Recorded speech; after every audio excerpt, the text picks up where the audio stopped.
Everybody, welcome to the podcast. I'm here with Rich. Rich, I'm excited to have you here today. We're going to lean heavily on your EOS knowledge. A lot of our listeners have probably heard of it, interacted with it to some extent, but I want you to set any record straight of people what they might think it is, and really help our listeners say, how can I start using some of these pieces as soon as possible?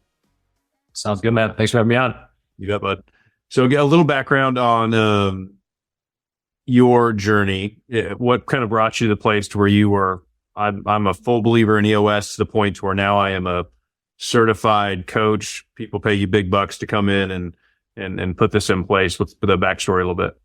Yeah. So I guess if I go back before I even had an entrepreneurial company, so I was an attorney. So spent 10 years as an attorney, wanted to leave law, didn't really know what to do. So eventually went a franchise route.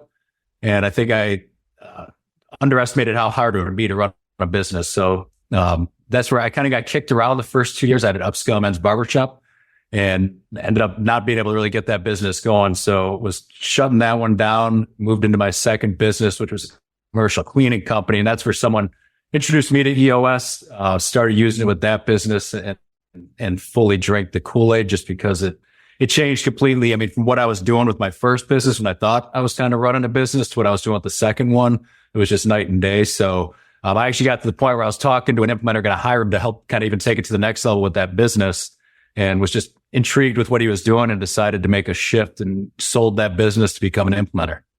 Nice. So you did the wrong way, then you did the right way. And learned the hard way. Got the MBA, the expensive MBA from a business that couldn't get off the ground. Yeah, man. What as I think about EOS and how I've experienced it, I would say every business needs some system, and you have one whether you like it or not. It just may not be a very good one. Yep. So give me an idea of when you interact with business owners of all sizes, because we'll have listeners that are solo advisors all the way up to listeners with teams of 10, 20 employees, if not higher. Sure. Leaders, we have a lot of listeners that lead large firms with 100, 200,000 advisors. What has been your experience with systems within businesses? Do you feel like most business owners know they need it, or are we all just surviving and kind of oblivious to the true cost of not having a system? Yeah. It's interesting because I think a lot of them know they need it, but I don't know if they really know how much it's costing them not to have it. Because I'll run into that a lot, even like smaller businesses just saying, all right, I realize we're flying by the seat of our pants. I realize we need some more structure, but they still may not do anything about it or change that. So that they know. And I think the bigger businesses, same thing, but usually they just probably have more money to address it. You know, they get to that point and just say, all right, it's time to do something about this. But yeah, I think both sides, they realize it's just a matter of whether they're going to do something about it. Yeah. Let's spend our time today diving into, let's make the assumption that the business owners listening to us don't just have a bunch of piles of money laying around to throw at the problem or hire a full-time person tomorrow to do it. Yeah. I know as I look back when I was in my 20s, young entrepreneur trying to figure it out, it kind of felt like a luxury. Like there was something in my head, there was a voice saying, no, you need this. This would make everything better. It would accelerate your growth. But I was like, I got to make money today. I have to go put the fires out. That I didn't believe that the full system, as I read Traction, Rocket Fuel, it almost felt distant or intimidating or not for me. Yeah. So as we start kind of unpacking, kind of some of the 5 foundational tools that you're going to teach us about today, what would you say to that person right now that might have some head trash creeping in to kind of prep them to say, no, you can start doing something tomorrow? Sure. I think, I remember the same when I first read the book, because you're kind of even, a smaller company, but have some people you're thinking, I don't necessarily have this leadership team and kind of what it's talking about. But I think if you're a one person company or even if you got a few people, the tools all still work, and you're going to help you get there and kind of grow the company. So I would almost just kind of understand what you mentioned. There's five foundational tools, and those can help someone at any stage. It just might look a little bit different as you get into using them. But I think someone who's just getting started out would still benefit from just kind of trying to get those tools in place, start using them in their business. Nice. Okay. All right, guys. So as Rich and I jump through these tools, we're going to put all this in the show notes. He's going to give us links to all these tools. And so don't feel like you have to kind of scramble and write all this down. And we'll put these links in the show notes as well. If there were the books, I know there's Traction. If somebody's like, what's EOS? I've heard of it, but I want to get a good baseline understanding. It's Traction, Rocket Fuel. Yeah. Those are the primary ones. I think it's up to 6 or 7 now. So Traction is the main one. It's kind of like the textbook, gives you everything. Get a Grip is like the Fable version of Traction. So if you don't want to read a textbook, want it to be more in a story format, Get a Grip's a good one. Okay. Rocket Fuel, that's all about like this visionary integrator relationship. There's How to Be a Great Boss. That's really once you're managing people. There's a process book, which kind of deep dives into the process component, how you want to document those processes. There's EOS Life. That's really more of like what the end goal is for someone implementing EOS as an owner of a business. Okay. Probably leaving one out here. What the heck is EOS? That's more of just like a primer. So, I mean, it's almost like the Cliff Notes version of Traction. Usually that's used when you're like rolling it out in a company and you get to layers of the company where you're not sure they're going to want to read the whole thing, then give them what the heck is EOS. Okay, cool. I'll look that one up. I haven't read that one. All right. So number one, let's hit number one. Some of these, I think, is kind of the notes we were reviewing together. Accountability chart, scorecard, rocks, KPIs, L10, probably 2 through 5 we can get deep on, but touch on number one and then we'll kind of work our way through. Yeah. Did you say the VTO or which one did you say? Yeah, on my list here on our notes, VTO is what kind of number one. Yes. So, I mean, that's like the starting place. So VTO just stands for Vision Traction Organizer. And it's basically just a 2-page document to say, let's at least make sure we know where we're headed. So trying to, I guess, set the destination and set the route. So you've got your vision where you're looking to go long term, but then kind of breaking that down into what's the plan? Where do I want to be 3 years from now? If I'm going to do that, what do I need to get done this year? So kind of creating a 1-year plan and then setting a quarterly plan. So we call that the rock section, but getting clear on that. And I think that's one of the ones that's a useful tool for anyone. And you'd be shocked. I mean, even large organizations I walk into, one of the questions you always ask is, how aligned are your people around your plan? And you still get a lot of, plan. They don't have one. Yeah, so we're working hard and hope it works out. Yeah. Right. So, I mean, at least, set the destination and then put the plan together you think's going to get you there. That's the purpose of that first tool with the VTO. Perfect. I love that. Yeah. If you're listening, you're in our community, your coach will kind of walk through some of this stuff with you. But these templates are super helpful I think simplicity is a gift. And so if you can get this on 2 pages, that's a win. Yeah, for sure. All right. The accountability chart. I loved the way that this org charts make sense. So it's been around forever, but explain like the benefit of the accountability chart and why that, in my opinion, is more effective. Yeah. I think it's just trying to strip away, probably all the crap that's happened up to now. Like a lot of organizations, I mean, if you got 5, 6 people, you start to get like weird looking boxes where it's like, this is my finance, admin assistant, marketing person, and you're kind of just burying different issues in there by clouding it up like that. So the whole idea of the accountability chart is saying, all right, let's just start from the assumption, any organization, for profit, not for profit, you need at least three major functions to work. So you need this marketing and sales function to get customers. You need an operations function to deliver a product or a service, and you need a finance function. So saying, all right, let's assume we've got those 3 functions. Then, we make the additional assumption any great company is going to have a 4th function called an integrator, which kind of sits above those other 3. Think of that like your COO, president. And then you just customize it. So, I mean, you may have like a visionary above the integrator. And you may, sometimes maybe marketing, sales split into separate boxes. Maybe there's 2 operations boxes, but it's helpful even for like that 1-person company, because once they accept, all right, I've got these functions, that one person's name is in all of them. They're the integrator, they're the marketing person, they're the operations person, the finance person. So once you map it out and you understand what you need from each of those functions and you see your name on all of them, then you could start to think about that scaling plan of like, which box do I need to get myself out of first? Yep. And then you're clear on what you're looking for, and the person that's going to fill it. So that's really the idea of using that accountability chart. Yeah, I love that. I think what's interesting about the finance business is that it's accepted, somewhat promoted and celebrated that, everybody starts as like a solo salesperson wearing all these hats. But what's not encouraged or taught is the goal should be to move past that as quickly as possible. There's this, keep hitting your goals, make good revenue. As a financial planner, advisor, insurance advisor, it's really your efforts are just creating income as you go.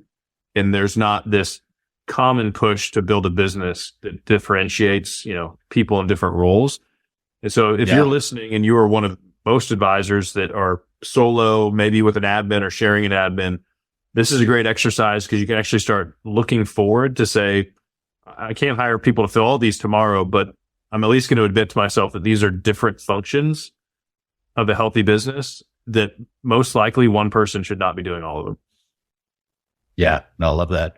And then, I encourage people when they do that, then put it, decide, is that in the 1 year plan? Is that next quarter? Because a lot of times when you talk to people with that smaller business, they're like, someday I'd like to get that person. But once you identify it, then maybe it's in the 3 year picture, maybe it's the 1 year plan, but at least start to try and map that out, when that's going to happen.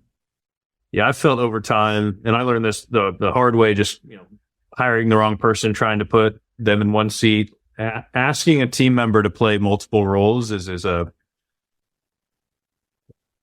big miss as a leader, in my opinion. Every time I've had somebody where I'm like, hey, here's 3 jobs, and then they don't exceed in any of them, that my growth over the last few years has realized, okay, what's the best thing for them? Maybe they have a primary role and a somewhat of a secondary role, but it has to stop there.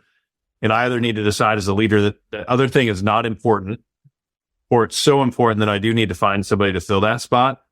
Yeah. The head trash, though, and I talked to a lot of advisors about this, and this was 24-year-old advisor Sten was like, I don't have the money to pay them. And the real question is like, can you afford not to hire this person? Because how long will it take you to get to where you want to go? And if you hire them well, which is a lot of teaching we help advisors with, is what's their job description? How do you bring them on board? If you do that well, this person should 5x their pay, not just pay for themselves, but it should be like a multiplier. Yeah. And what you're teaching them to get clear on what you need, that's huge. There's nothing that makes me more frustrated when someone's saying, yeah, we're going to hire someone. And then, we still haven't really put that box in the accountability chart or got clear on it. It's like, how are you hiring someone if you're not crystal clear on what you're looking for? So yeah, I love what you guys are saying there.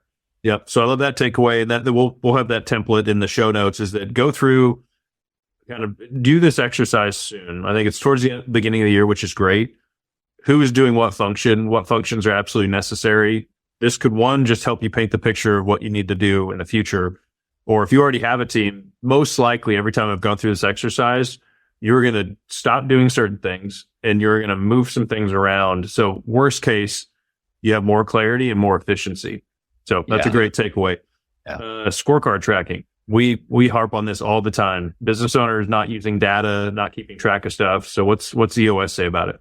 Yeah, same thing. And the key, a couple of things. So we're always saying the fewer numbers, the better, and trying to find the leading indicators, more of those activity-based numbers to make sure, you're doing what you need to do to hit your numbers. So trying to push people away from just looking at revenue, profits, all the stuff that's kind of already cemented. It happened last month or last week.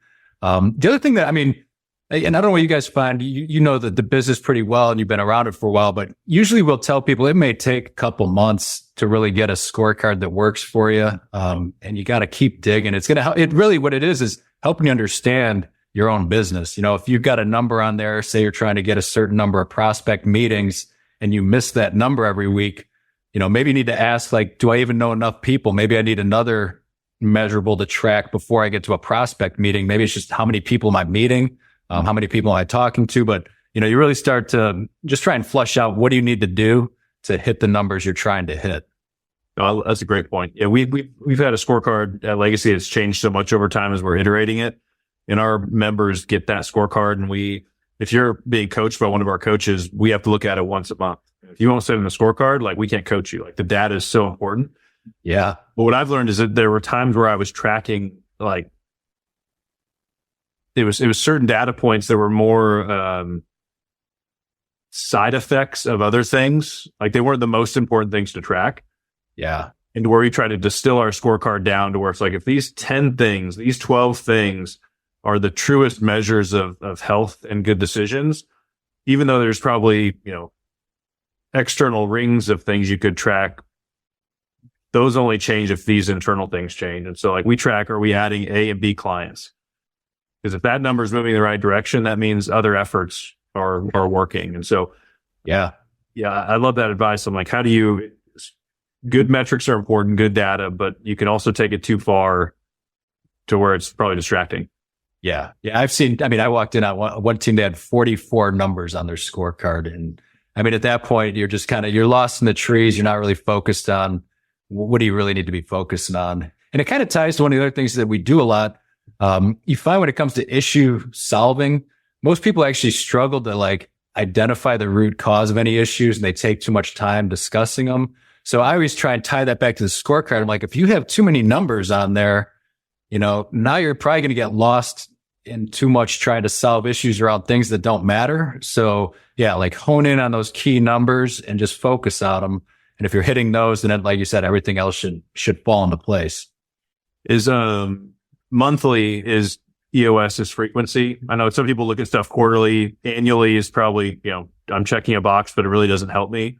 Yeah. So we say you should look at it a week, set weekly goals, which some numbers don't, some numbers are hard. They don't necessarily lend themselves to a weekly.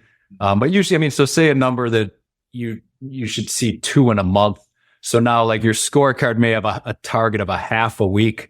So those ones, as long as you know that, you may see some ebbs and flows where you're like, all right, I missed it last week. Maybe I'm not going to spend too much time trying to solve the issue. As long as next week I see, 1, so that you realize your trend. But we're trying to get as much, trying to get weekly goals so that you're looking at it every week and adjusting as quick as possible if it's off.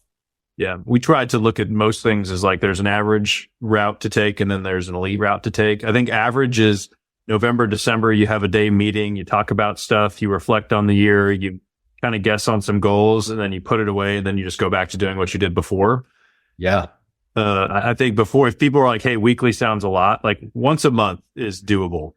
And if your team or you put a little bit of time on the calendar, and this is what we do, is I want it by I think it's the first Wednesday of the month to look at the prior month scorecard.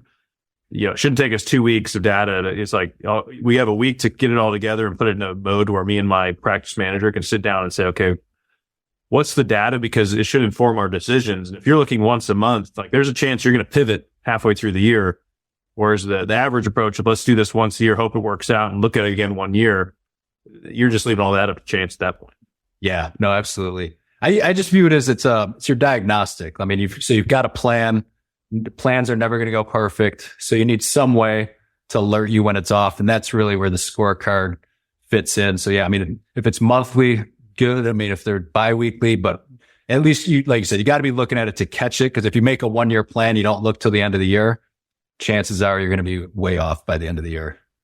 It helps me with, as a leader, seeing through busyness. Cause my team, they're all love their job, love our clients. They come in, work hard. We have a great time. From the surface, I could look and be like, hey, we're all busy. But as I implemented the scorecard a couple of years ago, what it helped me do is initiate more direct conversations of hey guys, all this work is not leading to results. Yeah. So I'm not going to use my feelings to give people feedback, which is kind of what I used to do. And mine, a little more intense feelings. I left team members feeling judged. It's never good enough. But as soon as I had data to say, hey, we're all working hard, I love that. But for some reason, this stuff's not improving. What's our solve? With my personality, I need data there to soften the conversation. Because if it's me coming in hot, just being let's just make it happen. So the scorecard, one, helps me make better decisions, but it also helps support feelings I have when it comes to communicating that to the team. Yeah, no, that's great. And it makes it easier to manage people because now you've set clear expectations. These are the activities we need to hit so you can have a conversation if it's off. It's much harder to manage, and it probably comes across the wrong way if they're thinking they're working hard and doing a good job and you're just misaligned on what that looks like. Yeah, what they need to do. Let's talk about rocks and KPIs. This is language that as soon as I read Traction, it helped me just put titles to things that I kind of knew made sense and were necessary. But to me, and some people call these different things, but if these aren't things in your mind that you're putting down and consistently communicating, you're wandering. Yeah. Yeah. I mean, it's the main idea with rocks is just getting clear on what the 90-day priorities are. I mean, usually I would look at it as projects. You do run into a lot like where there's two different ways to look at it. And particularly some of the planners I work with where, I mean, you could make a rock more of a result oriented thing, bring on 5 of this or 4 of these. That really, to me, is more of like a KPI or measurable. It's like we're trying to hit that number, or it could be, the how do I get there? So I generally prefer those. Usually I look at it more as like if, say I need to bring on, 8 new clients and I'm not hitting that number, then digging into why I'm not. And maybe I need to build some skills. Maybe I need to build a process. So then usually I would design the rock around that, maybe spend this quarter documenting that process, making sure I'm following it, all those things to make sure you're hitting the numbers. But that's usually how I look at it. Like, how are we making the business better every 90 days? Yeah. I think the goals to me used to be like, I'm going to throw this out there and hope I hit it. And then as I got challenged by different, leaders and coaches to say, what's the activity? Like, what is the thing you can say I completed it this day that is going to get me to that thing? Yeah. And I know I had to grow in that as a leader with my team to where as opposed to saying, hey, let's add 30 clients this year, they're ideal. It's like, okay, no, here's what we're going to do. We're going to run 2 seminars a month. And then even further, we have to get 20 people to come to those. And hey, by the way, to get to those, we're going to make this many calls. Like it really kind of says it's a much clearer path than like, I'm here and I see that thing. Let's just run and hope we end up there. Yeah. And so that's something that fortunately kind of using who, not how principle, Jamie on my team meets weekly with everybody to say, what are you working on? And she doesn't really just let them tell her. As a leader, she has to say, hey, that sounds good, but actually we need you to work on this. And so, yeah, that to me has to be weekly. Yeah. To make sure you're on track. And yeah, you can lose a week and realize, I've felt this so many times, we didn't do anything. Like we served clients, we managed what we had, but as far as like, did we meaningfully move anything forward? And that feeling just grinds on me to where it's like, are we being effective? Because little weekly wins, you look back 12 months, you're like, how do we even accomplish that? Because that felt almost unattainable, but we just took it a week at a time. Yeah, chip away. And what you described is really the main reason to try and push people from that number goal. Because if you said, I'm going to get 30 and you're just like, I missed it. You're like, well, did you actually do anything to improve the business in the interim? I'd much rather, like you said, the projects. Now, if you're like, all right, we run this seminar, we do these things. Now you've built up your capabilities, your skills, all that stuff. So yeah, that's the main reason to push towards that kind of like a project based goal or rock versus just a number. I think of golf. I don't play a lot, but I play enough to enjoy it, get frustrated by it. But financial advisors, I feel like at times are similar to my golf game to where it's like, it's not working. I have a few bad months, and then I happen to hit something, and that just fuels me up and says, no, I'm just going to keep doing more of that stuff. But then you're just hoping that the stars align, the one golf shot that keeps you coming back. Yeah. And I talk to advisors like, well, just because you ran into this guy at this event, like, is that really what you want to build your business on is chance? Or do we really want to have a plan in place? And so I feel like a lot of advisors, and this is the industry average that kind of somewhat tolerates this, is like pure activity for activity's sake. The best measurable is just more stuff. And then you're bound to run into something. And that's why, most advisors take the average long growth path, late in their career. They're like, I don't have a team. I don't know what I'm going to do with my business. And then we're trying to paint the picture of like, you could do that, but you're going to wish you had done something different. Yeah. Yeah. Actually, you're talking about you can at least count on or replicate versus the random lead that fell out of the sky. I mean, when you need it, you can't really count on that. That's right. Yeah. All right. Last one. Let's dive into this before we wrap up. L10 meetings. I think most business owners interact with their team. I don't meet many advisors that are like, no, you shouldn't meet once a week. But I think that those meetings for the sake of meetings that are unproductive, I feel like that's what L10 is trying to fix in a lot of businesses. Yeah. Yeah. I mean, most meetings are pretty awful. People just reporting out, I did this or that. No one's really sure why they're there. They all kind of leave and, dread the meetings. So yeah, it's trying to get people to go through the format where you're using it as a diagnostic. So like the pure format is say, all right, segue in. I mean, that part's pretty simple. Just everyone sharing some good news from the last week. But then going through a scorecard review and just saying, all right, here's each of those numbers, looking at whoever owns it. If you got a couple people on your team and just saying, did we hit it? Yes or no?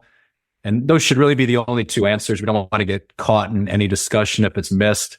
If it's missed, what we're saying is just drop it to your issues list. So when you get to the issues point, you can prioritize your issues. And then same with the rock review. So then it's basically going through every rock and saying, on track or off track. And it has a psychological effect, particularly when you, like you said, I think earlier, checking in on that weekly. Because just if you go like a month or 2 months, you may forget you even said you're going to do something. But if every week you look at it and you say, all right, this is the rock I took, and am I on track or off track? And you got to assess that for a second. It'll make you remember like, oh, I better go do some things this week to get it on track. So that's the point of that. And if it's off track, then we just say drop it to that issues list. Then we would go through any headlines. If there's big, customer employee headlines, check in like, how did you do on the to-dos from last week? Just making sure they were done. But then the bulk of the meeting, trying to get an hour, if it's an hour and a half meeting, for solving those issues. So, we smoke them all out at the beginning.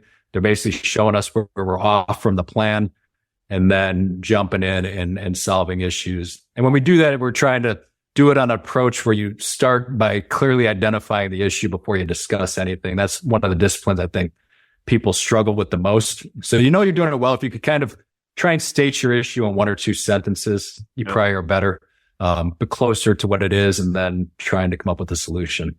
Nice. I think for all of our listeners, I want to challenge you that you need a system, but you also need a system that works. I think if you just have a system for the sake of a system, it could be doing more harm than good because it makes you feel like you've addressed it, but you really have not.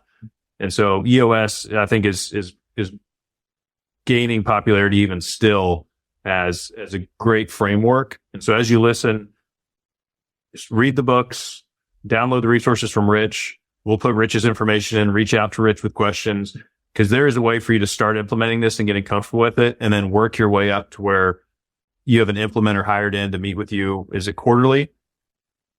Yeah, we do quarterlies with each of our clients. Quarterly, coming in, keeping you on track, like, working your way from, hey, I feel like a solo business owner, to like, hey, this is a real business where I have people in the right seats. If you do the right things, you will get there. But I think what I love kind of hearing from you is EOS can benefit you no matter where you are in that tomorrow, if you want to take it seriously.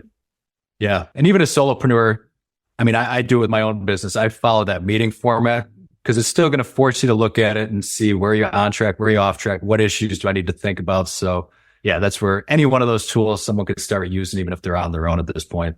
That's great. Rich, we got to wrap, but I appreciate you, brother. Yeah.